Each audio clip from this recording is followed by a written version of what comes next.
এই যে আমরা কথায় কথায় বলি আমরা স্বাধীন, আমরা স্বাধীনতা অর্জন করেছি, কথাটা কি আদৌ সত্যি?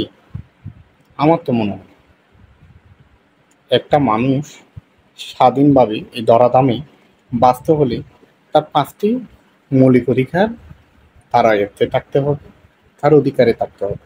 5টি মৌলিক অধিকারগুলো কী কী? খাদ্য, বস্ত্র, শিক্ষা, চিকিৎসা, তদুপরি বাসস্থান। এই শিক্ষা, চিকিৎসা, খাদ্য, বস্ত্র, বাসস্থান এই 5টি মৌলিক অধিকার যতক্ষণ না আপনার কাছে সংরক্ষিত থাকছে, যতক্ষণ না আপনার হাতের কাছে আপনার অধিকারে থাকছে, ততক্ষণ আপনি স্বাধীন না। এই 5টি মৌলিক অধিকার বিনে আপনাকে যারা স্বাধীন বলে বা স্বাধীনতা অর্জন করেছেন বলে, সেটা ভণ্ডামি ছাড়া আর কিছুই নয়।